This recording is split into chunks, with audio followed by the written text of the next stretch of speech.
Sustained winds inside this storm have climbed, so they now sit between 175 and 180 miles an hour. Its central pressure has fallen to around 901 millibars, one of the lowest readings on Earth this year. This is the third storm anywhere on the planet to reach the top of the scale in 2026. As you watch this, one of the most powerful storms on the planet is on the move. Super Typhoon Bavi is grinding directly towards small American islands, so nothing stands in its way. There is nothing anyone can do to move it, slow it, or steer it away at this point. Its core is currently threading directly between Guam and Saipan, so both islands face direct exposure. The eye itself is passing over or just south of Tinian and Saipan this morning. These islands are United States soil, so this is not some distant foreign storm story. About 200,000 Americans call these islands home, so real families sit directly in the storm's path. These same islands took a direct hit from another Category 5 storm just 3 months ago. The reason this counts as an emergency, so it comes down entirely to where the storm is headed. Bavi is not spinning harmlessly out over open water far from anyone who matters. It reached its peak strength yesterday, and this morning its core is passing directly overhead.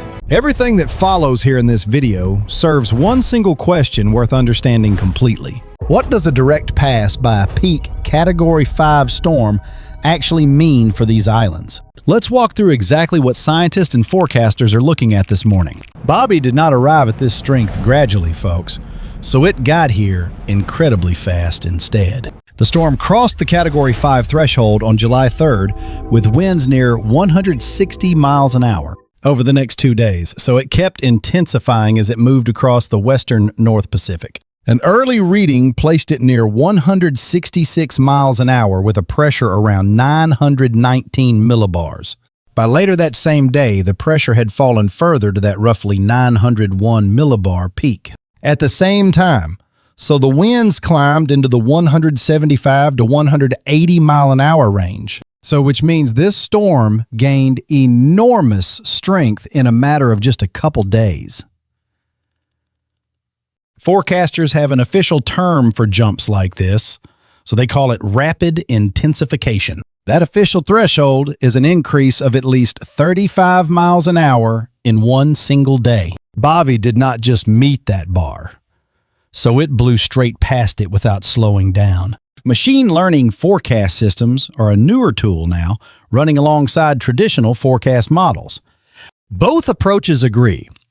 So this storm intensified about as fast as anything on record this year. That kind of climb is exactly why this storm caught so much attention so quickly. Speed like that leaves very little time for anyone in its path to fully prepare. Here is why that pressure number actually matters more than most people realize. The lower a storm's central pressure falls, so the more violently surrounding air rushes inward. Readings below 910 millibars set in the territory of only the most extreme storms on the planet. A reading near 901 puts Bavi among a small handful of the strongest systems anywhere on Earth. Those same AI models put roughly a 60% probability on Bavi topping 180 miles an hour. The official forecast from the United States Warning Center pegged the crest closer to 175 miles an hour. That official forecast also expects a slow weakening trend as the storm crosses the island chain. Here is the detail that people cling to for false comfort. So listen carefully. Even with that expected weakening, these islands are still facing genuinely catastrophic wind speeds.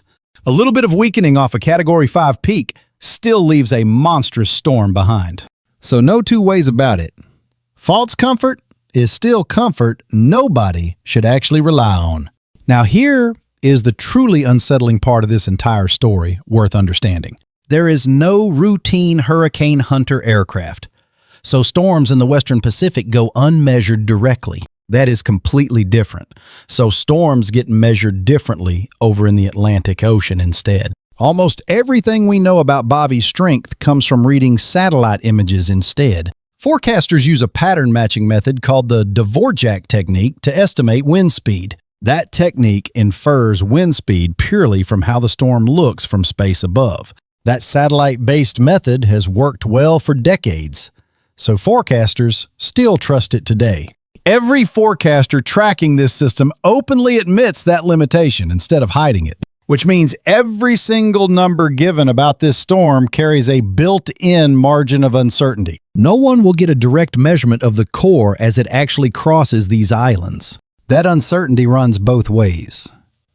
So, honestly, that is the most frightening part of all. The true peak could end up being weaker than advertised, or it could be stronger. So, which means residents could be bracing for a number that undersells what actually arrives. That gap in certainty is also exactly why online conspiracy claims tend to write themselves every time a storm this powerful takes aim at people. So someone insists it was manufactured. The claim is usually some secret government program steering or even creating the storm. The real problem with that claim comes down entirely to energy, plain and simple. A mature typhoon releases power, so the output reaches 100 trillion to a quadrillion watts. Nothing built by human hands comes anywhere close to creating or steering that much energy. So there is no hidden hand controlling this storm behind the scenes anywhere. There is simply a warm ocean, a steering current, and a heat engine doing exactly what physics says. That physics has been documented for decades. So scientists everywhere understand exactly how it works. So no two ways about it. The real story here needs no exaggeration at all. It is dramatic enough on its own without adding any invented secret program on top. Everything now comes down to geometry and timing over the next few critical hours. The difference between a direct catastrophe and a survivable near miss. So it can be tiny. A wobble of just 20 to 30 miles in the track can decide which islands take the core. Storm track models have improved a lot, but a few dozen miles of wobble still matters enormously. There is also the exact timing of something called an eyewall replacement cycle to consider. That is the process. So a mature storm swaps its inner eyewall for an outer one. During that swap, the storm can briefly spread out and ease its very peak winds. If Bavi's inner eyewall passes directly over these islands at full strength, they take the complete core. If a replacement is underway as it arrives, peak winds may be lower, but spread wider. So, which means both of those possible outcomes are still, honestly, dangerous either way. The wild card is simply which scenario plays out. So nobody can say for certain yet. Nobody gets a perfect answer on eyewall timing until the storm is actually crossing the islands. It is worth keeping the scale honest here, because the real story needs no exaggeration. The all-time benchmark for these storms is Typhoon Tip back in 1979. That storm bottomed out near 870 millibars with winds around 190 miles an hour. Bavi, near 901 millibars, is an elite Category 5, but it has not broken that record as a measure of what a direct hit can cost. So history offers a real comparison here. Super Typhoon Pongsona back in 2002 did roughly $730 million in damage to Guam alone. Bavi is being measured against that exact kind of history as this morning unfolds. So which means the financial stakes here are genuinely significant, even before counting anything else. So here is exactly what to watch for as the rest of the day unfolds. Watch whether the eye tracks a little north or a little south of where it sets now. That small wobble alone, so it decides which specific islands end up taking the storm's core. Watch for the first reports once communication gets restored across the affected islands. With the airport and ports closed, the true picture of damage may not emerge for a day. Watch the intensity as the storm finally pulls away from the island chain as well. The same weakening trend that offers relief also decides how quickly recovery can begin. A storm that pulls away fast, so it keeps losing strength and gives crews a real chance.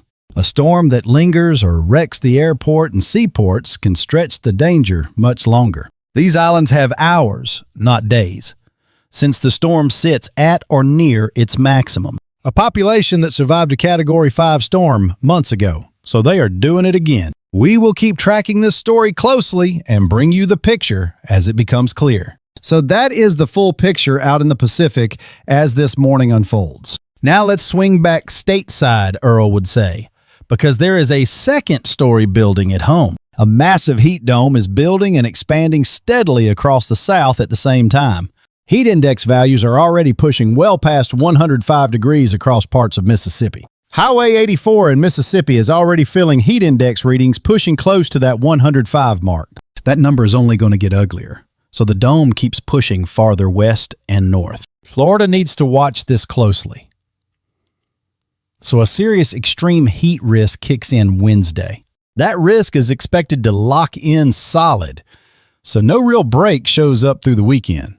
Earl out in western South Dakota is about to feel this same pattern expand his way soon. Overnight lows in the bigger cities are going to struggle to fall below 85 degrees, which means your body never really gets the chance to cool off and reset overnight. Margaret down in Lake Charles knows plenty of neighbors especially vulnerable to that kind of heat by the weekend.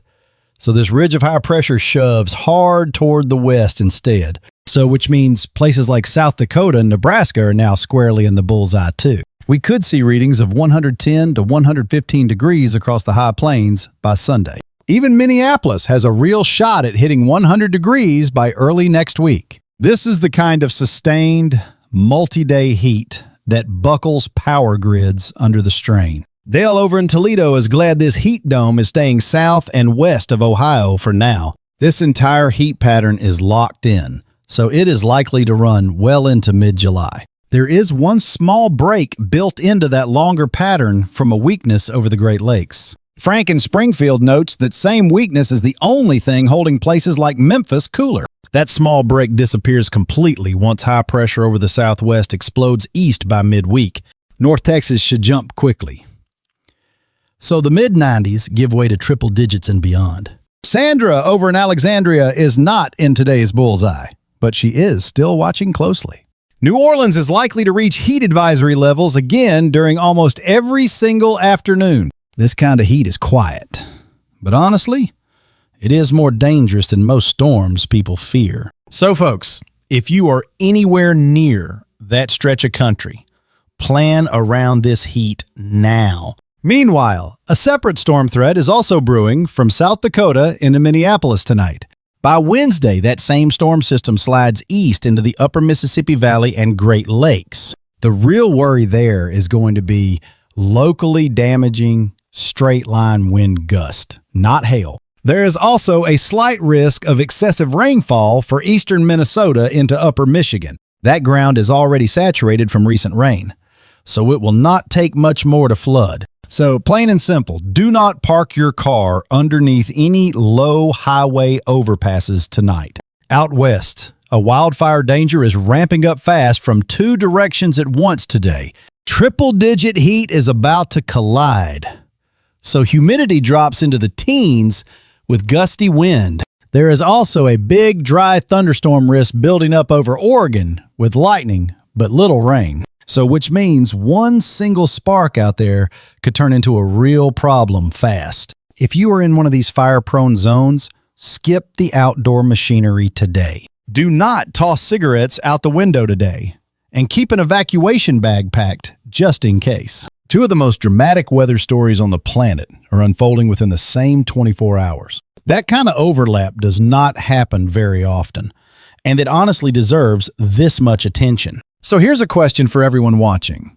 Which part of the country do you want covered next? Maybe it is your hometown, the Gulf Coast, or somewhere out west. We want to know. Drop a comment with the region you are curious about, and we will dig into that data. We read every single comment, and honestly, your requests shape exactly what we cover going forward. Frank's advice for folks in Springfield is simple.